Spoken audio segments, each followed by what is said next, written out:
Was the motorcyclist? Yes. Questions are good.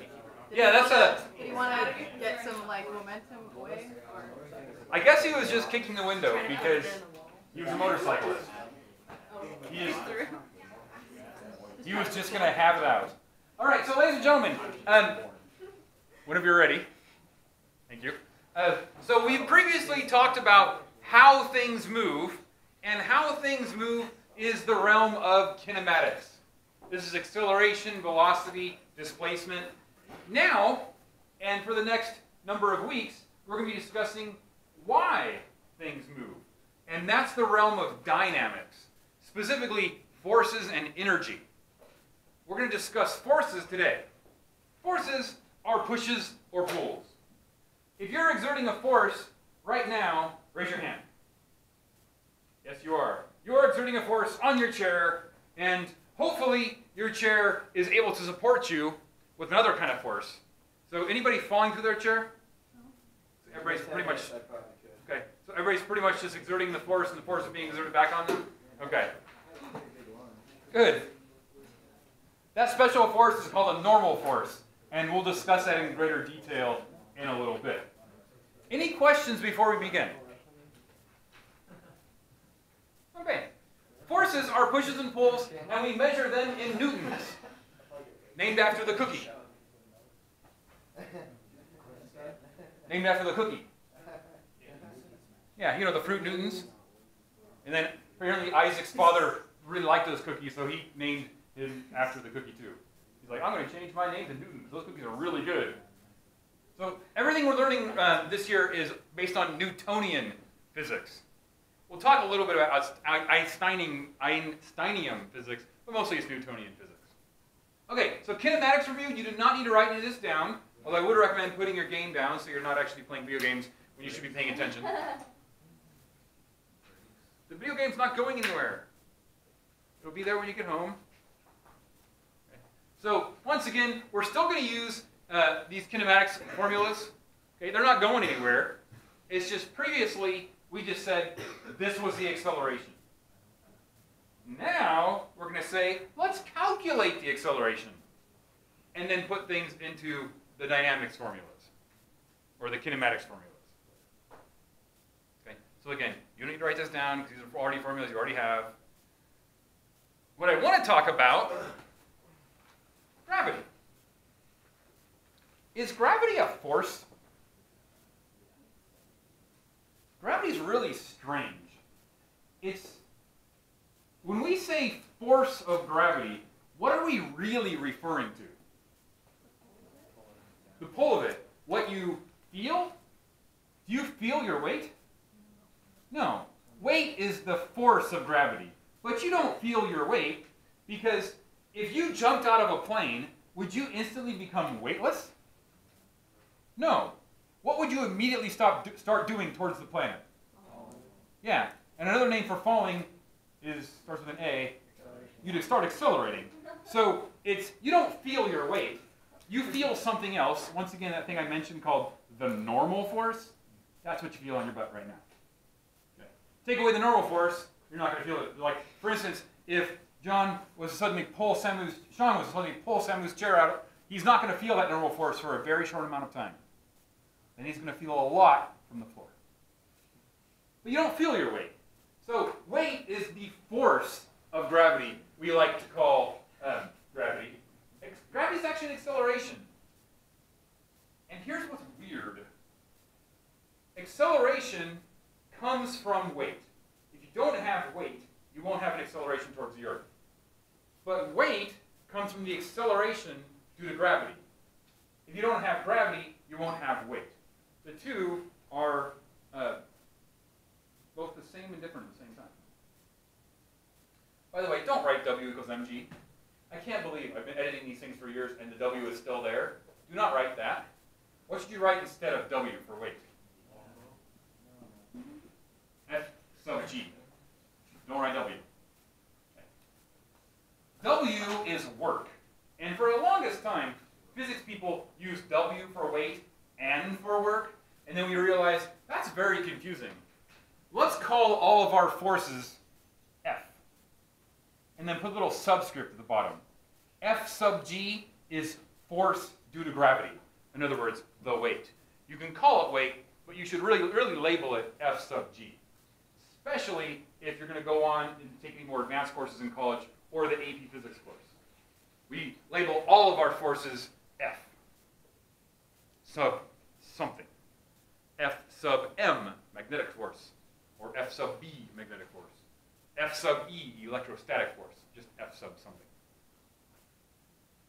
Okay, and later on we'll talk about what's called the center of gravity, which is where things balance. When we do things called torque, we'll learn about how torques balance and the center of gravity of things. We'll learn where you want to balance a hammer if you want to balance it on your finger. You don't balance it in the center. You bounce it somewhere else. Okay, this is not a trick question. Which has a greater weight? A tennis ball or a basketball? Basketball. Like I said, not a trick question. A basketball has a greater weight. Which has a greater acceleration when dropped? Yeah, they're the same. They're both spheres, and they both exist. On the Earth. Now, Aristotle had this crazy idea about natural motion of things. His idea was this: since a large rock weighs more when you hold it, there is a greater pull by the Earth for the rock. Rocks naturally want to fall, and big rocks naturally want to fall more. Is that right? Yeah, they weigh more. They do. Where he went sideways is he didn't realize that large rocks, they want to fall more, they weigh more, but what causes the acceleration? That weight has to act over more mass. A rock that has twice the weight accelerates, but it accelerates twice the mass. A rock that has less weight has less mass, there's less weight pulling down, but that pulling down acts over less mass.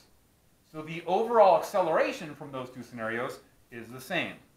So Galileo proved this. The story goes that he took a big rock and a small rock, and he put a physics teacher at the bottom of the Leaning Tower of Pisa. And then he dropped the big rock and the small rock simultaneously. Did he hear, or did he hear,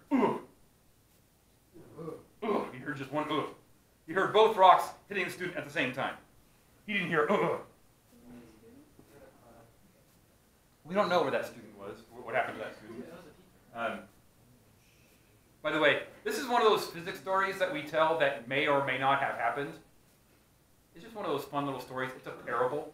It may or may not have happened. It's a fun little story. All right, dynamics. Dynamics is what we call forces and energy in a system. I'll let you absorb that. That's actually a really important concept right there.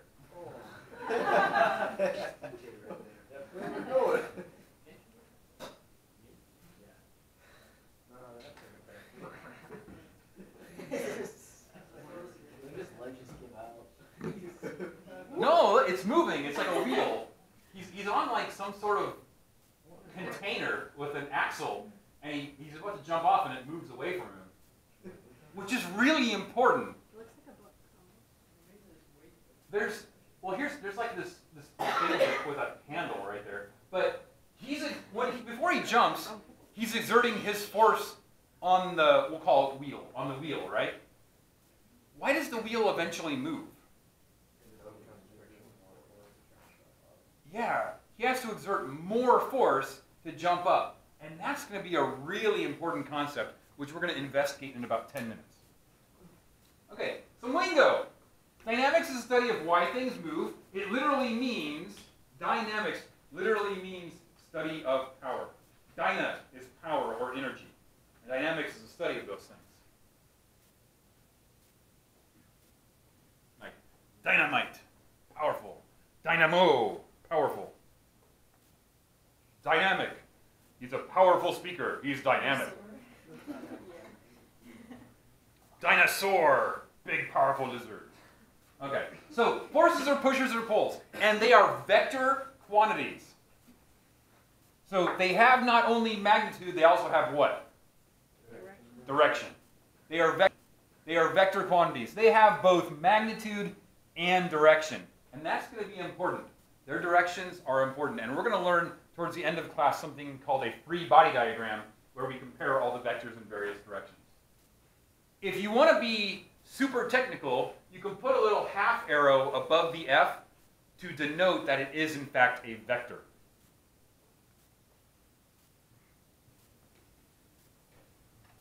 Okay. Common forces. Common forces. Throw out some common forces. When I say force, what forces come to mind? Gravity or weight.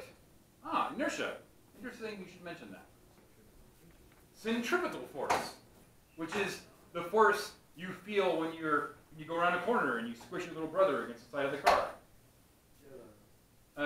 Believe it or not, centripetal force doesn't act like you think it acts. When you take that pail of water and you go around and around, the water doesn't fall out, what's keeping it in the bucket? Inertia. What else? What other forces? We talked about weight, we talked about centripetal force. What else? Friction. Yeah, it's all around us. This is why when Samu pushes Sean back, he can't push with enough force to push Sean out of his chair, because Sean has lots of friction. So we got our weight. Our weight is F sub g. And normal force. This is an interesting force, this normal force. Normal force is a balancing force. It's a opposite force. Mm-hmm. We call it force applied. Yes, thrust is a force. And when we label it, we use F sub A, the applied force. That means the force the thing is making. Like your car has an applied force, or a jet has an applied force. So normal force is interesting. Raise your hand if you are exerting a a force on your chair. Who's exerting a force on your chair? Looks like everybody but John. Okay, and raise your hand if you are falling through your chair. You're not falling through your chair. Someone who's falling through his chair. You're not falling through your chair because your chair is able to produce a normal force. Here's the crazy thing. I don't know what your weights are. I'm just going to throw some numbers out. Let's say Sean is exerting 800 newtons of force. And Julia is exerting 500 newtons of force. If they switch chairs, does that mean Sean's going to smash through Julia's chair? No, because the chair doesn't have, this chair can support more. So let's go back to this example. Sean's sitting in his chair. He's exerting 800 newtons of force. What is the normal force the chair is exerting back on Sean? 800 newtons. Normal forces get exerted perpendicular to planes. So if Sean's force is pushing down on a horizontal plane, the normal force pushes up on that same horizontal plane. DJ. Is that kind of like shaped float? Oh, absolutely. Yeah. It's a special kind of normal force called a buoyant force. Yeah. In fact, that's actually how we're going to prove that the buoyant force exists in January when we do fluids, is we're going to look at the normal force the ocean must apply on a boat. Yeah. So buoyant force, that's water pushing up, is a special kind of normal force. Okay. So Sean's sitting in his chair, 800 newtons. Samu, let's say Samu is 500 newtons. So Samu tackles him. Now the chair has to exert how much normal force? 1,300 newtons. Yeah, 1,300 newtons. And then Brandon gets in the act and he tackles the two of them. So there's this stack of physics students. Maybe Brandon's 700 newtons. What's the chair have to produce? 2,000 newtons. 2,000 newtons. So normal force is a boundary force. It adjusts. It is the opposite to what you apply. It adjusts. Now, there is a maximum point at which it's not going to take any more force. It's just going to break. Maybe that's 2,000 newtons. Maybe the three of them are teetering, and somebody puts a book on them, the whole chair collapses. 202 newtons. But normal force adjusts to what you provide. It does have an upper limit, but it adjusts. Okay. Does that idea make sense? Okay. Now, hopefully, my force plate is working. It worked last period, and it worked during the passing period, but the numbers were way off. So hopefully it works. This force plate's been through a lot. It's basically a bathroom scale, but it's very, very fast. It's a lot faster than a bathroom scale. Okay, so I'm going to stand on it. If it says about 1,000, it's working. Hey, it's working! Okay, so my weight is 990 newtons. Yeah, being a father's tough. Put a lot of weight on. I put on about 82 newtons just in the last year. Yeah. So what am I applying on the force plate? 990. What is the force plate applying? 990. And again, do you feel weight? No. You feel normal force. Anyone ever been in that elevator and the elevator starts going down? What do you feel? Yeah, a little bit lighter. You're like, ooh, lighter. You're like, I get used to that. That's how you feel on the Earth, on the moon, by the way. You know, all of a sudden you feel lighter, like, oh. If you went immediately to the moon, you feel heavy because you were in microgravity in a spaceship for 2 weeks. When they got to the moon, you're like, hey, that's not too bad. Okay, I need to volunteer. Hey, DJ. Oh, DJ's hand was first. Okay. So this is what I need you to do, DJ. I need you to stand on the force plate and then bunny hop back to the force plate. So hop back to the force plate, and I'm going to grab it. Yeah, I'm going to read through it. It's a bathroom scale, but it's okay. So get on the force plate. Okay. And go ahead and do your bunny hop. Cool. Do another big bunny hop. Yeah. Check. Thank you. Got some good graphs here. And I'm going to auto scale. So we can zoom in. Okay. This is really great. So let's take this graph apart. So here's DJ's 600 odd newtons of force that he's applying on the plate. The plate is basically pushing back with those same forces. Did you see him fall through the plate at any point? No. So at no point did the force plate exert more force than his weight, right?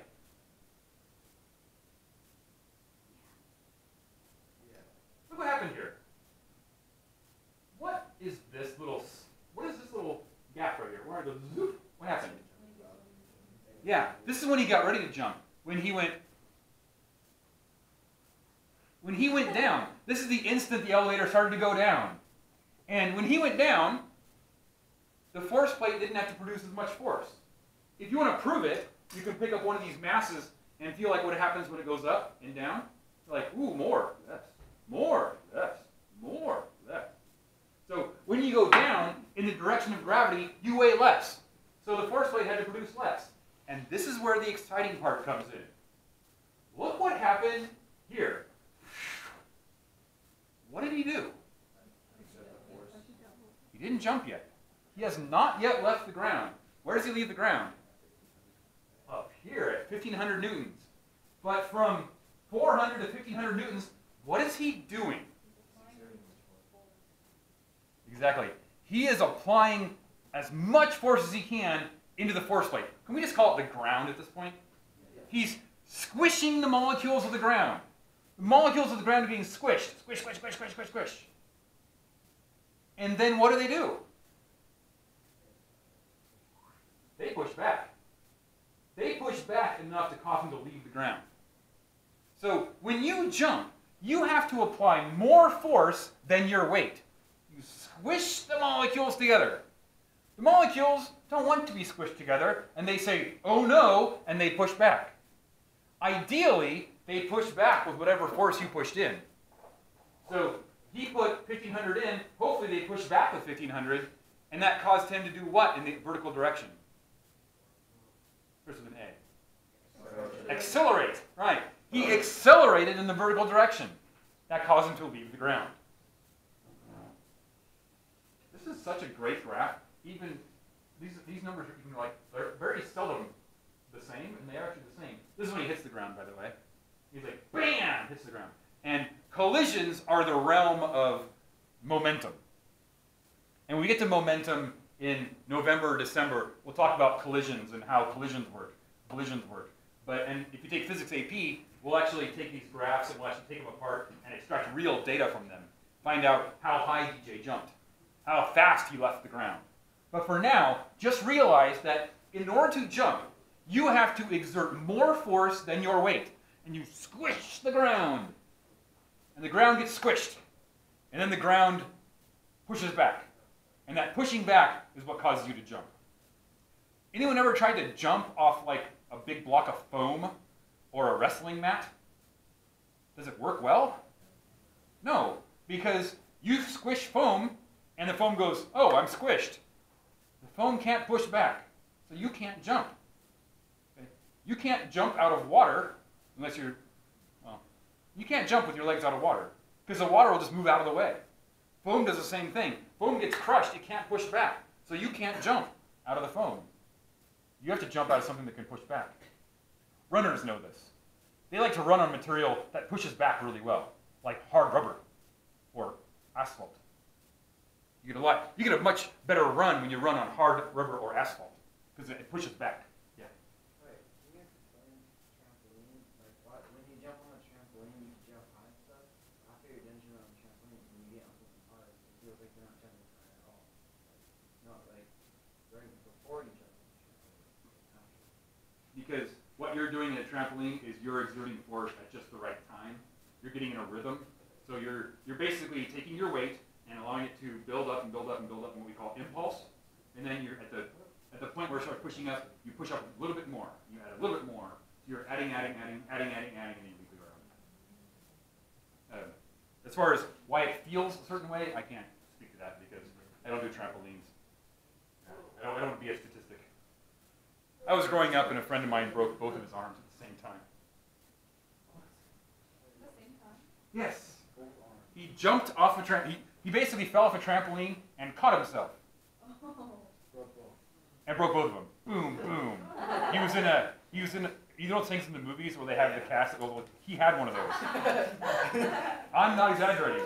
He had the whole thing, the whole cast that went all the way around with a big plate across and the bar. That is. I don't know. Long time. But, Anything. yeah. It was really scary too because, well, he was a man of size, so he was a man of size. We had a lot of weight coming down on his bones.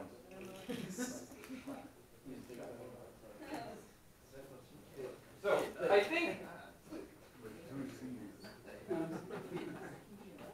I think the current score is humans 5, trampolines 5 billion. Okay, so what's going on in this case? He's jumping, right? Which means he's pushing down on that wheel with a lot of force. And what's the wheel doing? Getting out of the way, not pushing the force back. Hence, no jump. Yeah. Hence, no jump. Okay, friction. Friction is the other type of force we'll be talking about in dynamics. Friction can be kinetic or static. It can be kinetic or static.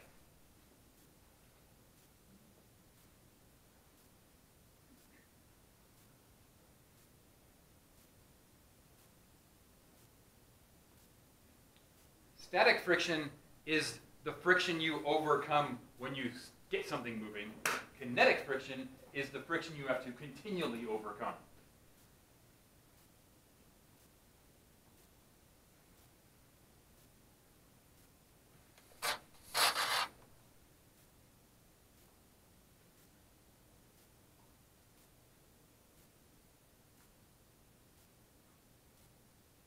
Where does friction come from?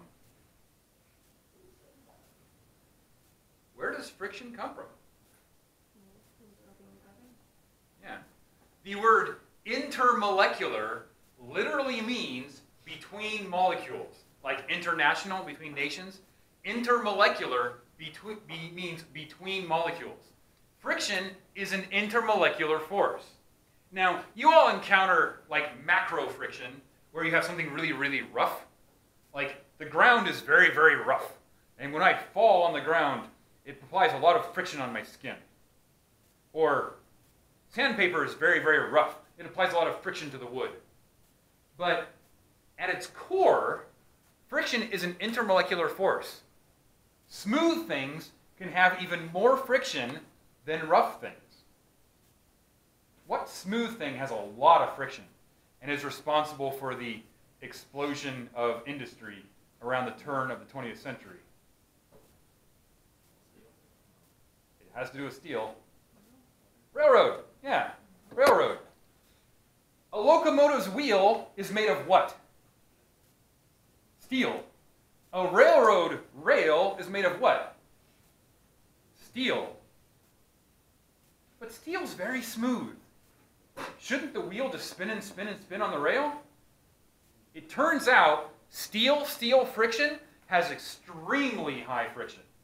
Very, very high friction. You know what else is very, very smooth but has lots and lots of friction? Glass. Glass has lots of friction. If you get a really smooth piece of glass and another really smooth piece of glass and try to rub them together, it's very hard to rub them together. Before, like you use rubber stoppers in chemistry. Before we use rubber stoppers, if there's a chemical that attacks the rubber, we use a glass stopper in a glass flask. And a glass stopper in a glass flask is it's a really good seal. Because glass has a lot of friction. Because it's intermolecular forces. It's the electrons rubbing up against other molecules, being attracted to other molecules' nuclei. Okay.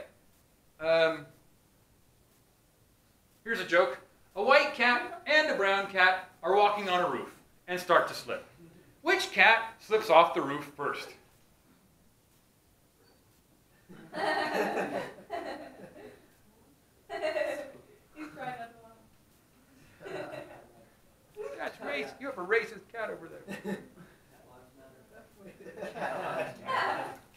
Cat lives do matter. Yeah. Okay, I'll explain in a second.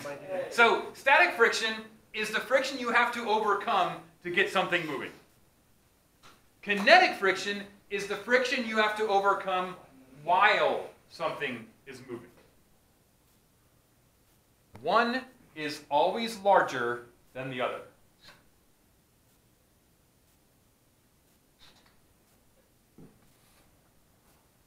One is always larger than the other.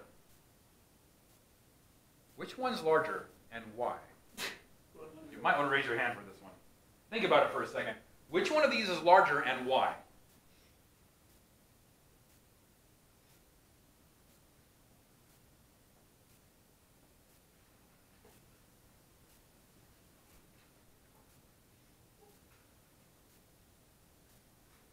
Does anyone have a guess?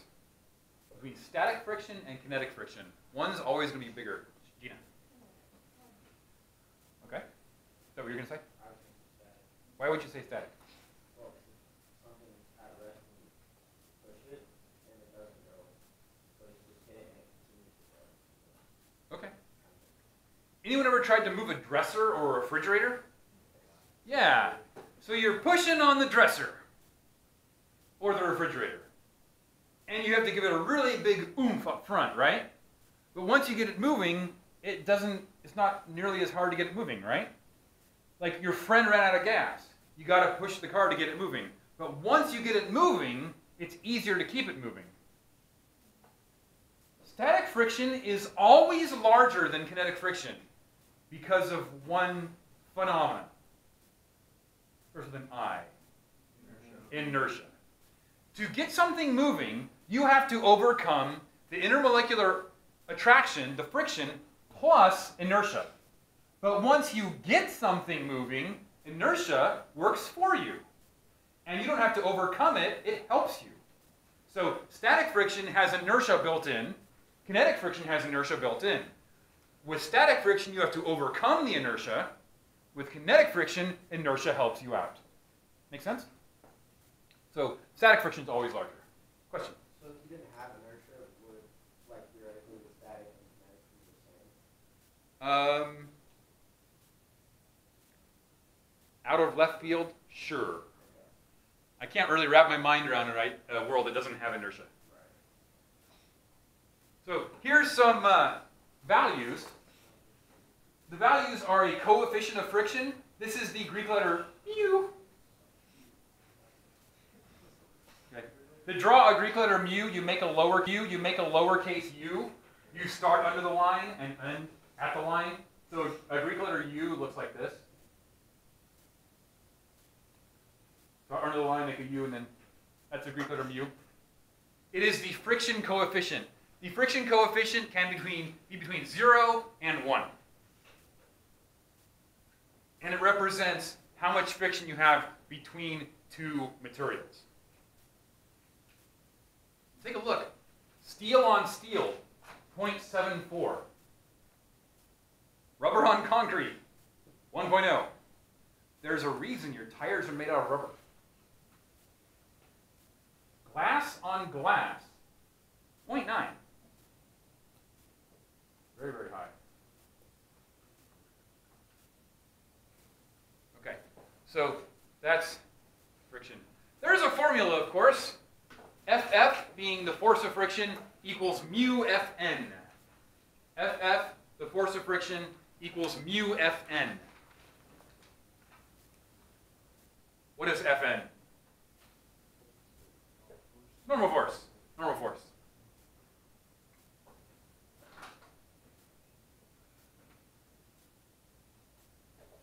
Here's a crazy thing about normal force. Right now, let's pick on the front row, what the back row. Right now, Leaf is applying 700, let's say, 700 newtons on his chair. What's the normal force on Leaf's butt? 700 newtons. You feel pretty confident about that? It's not less than 700 newtons?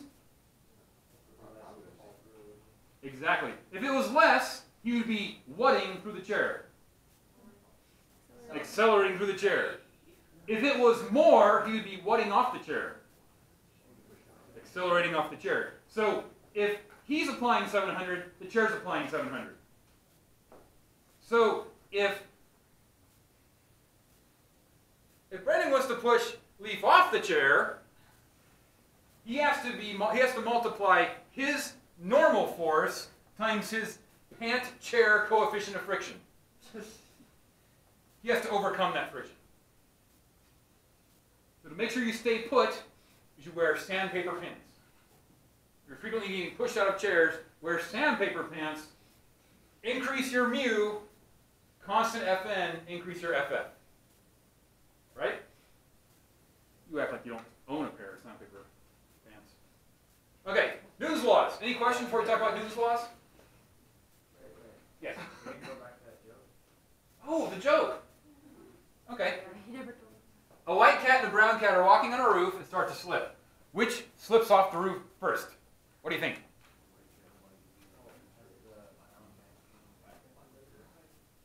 The answer is the one with the smallest mu.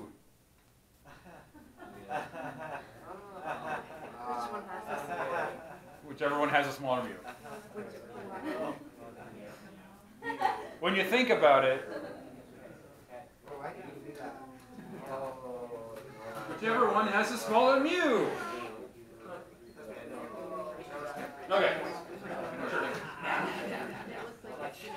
Okay, 8 more minutes. Newton's 3 laws. Newton's first law. Inertia. If you really want to bake the noodle of some arrogant sciencey type, ask him this. Bake the noodle. Ask him this, or her this. Every force or phenomenon has a mechanism, a transport particle. Everything that happens in the world has a transport particle or a mechanism. What's the mechanism for inertia? In other words, why does inertia do what it does? Because it wants to. We don't know. We really wish we knew. We really wish we knew how to control inertia. We don't. All we know is that inertia is a property of matter. More matter, more mass, more inertia. That's all we know. We would love to be able to control it. Here's the big problem with inertia. If I put you in a rocket and launch you to Mars, I am limited by the inertia of your brain and your skull. I can get you to Mars a lot faster if you weren't human. But as it is, I'm limited by how fast I can launch you. In Star Trek, they have inertial dampeners. So you like, go to warp, and they can just go to warp. If you went to light speed, or just, if you went to fast without these inertial dampeners, every cell in your brain would get crushed, and you'd all die. So we would love to be able to figure out why inertia does what it does, but we don't know. So Newton's first law simply states, a teenager in bed will stay in bed until acted on by a parent. An object at rest will stay at rest until acted on by an outside force. A teenager at a party will stay at a party until acted on by the police. An object in motion will stay in motion until acted on by an outside force. Specifically, an object with a velocity will retain that constant velocity until acted on by an outside force.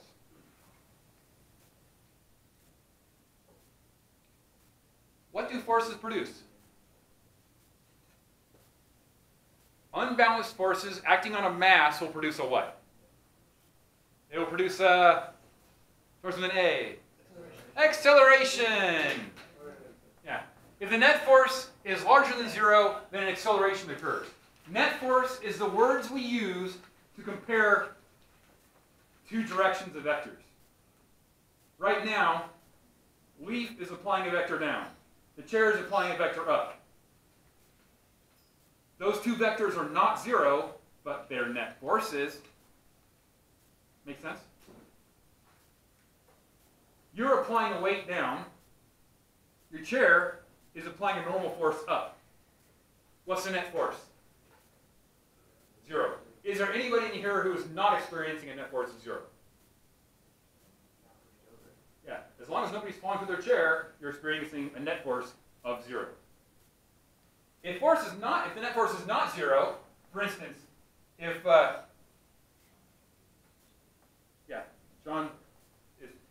Samu pulls Sean's chair out for him in the room. Now, at that instant, the normal force is gone, and all we have is the downward weight. Now Sean is experiencing a net force equal to his weight, and he accelerates to the floor. Second law, F equals ma. Force equals mass times acceleration. Now, some of you are going to encounter professors or teachers in the future that are going to say this. F equals ma is not Newton's second law. Newton wrote the time rate change of velocity equals the time rate change of momentum. That's what he wrote. He didn't write F equals ma. We teach F equals ma because we assume you don't want to learn calculus right now. If you know calculus, you can use Newton's version, which is the time rate change or the differential of velocity equals the time rate change or the differential of momentum. I'll teach you that. When we do momentum, I'll teach you about what that time rate change stuff means. But in the meantime, force equals mass times acceleration. And because of this, by the way, if I were you and I wanted to write good notes, I would write second law, F equals ma. Done. So because of this, we can substitute F over m for A.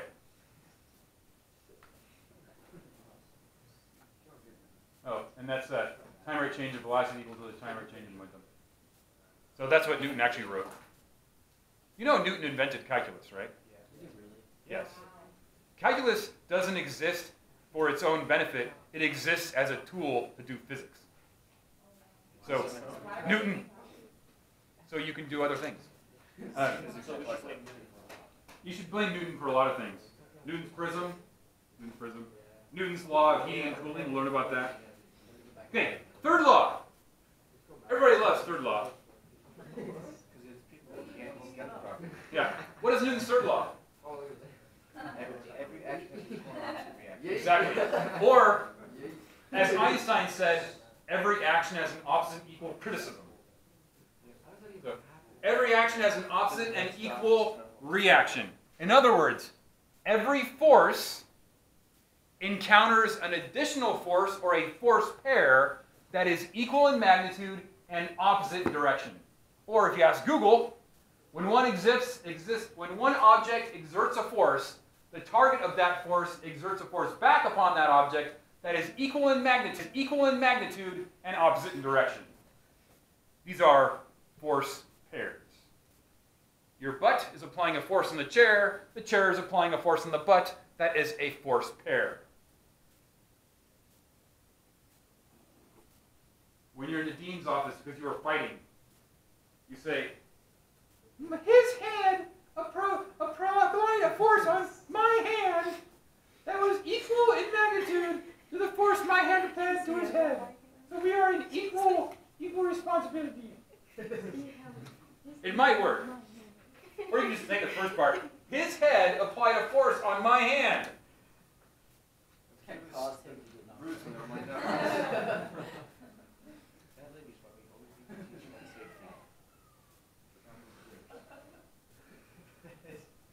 You're like, Mom, Dad, I have bad news. That telephone pole applied a force on your bumper. Okay, so we'll pick this up tomorrow. Actually, Monday. I'm not going to do it tomorrow. It's over the weekend physics.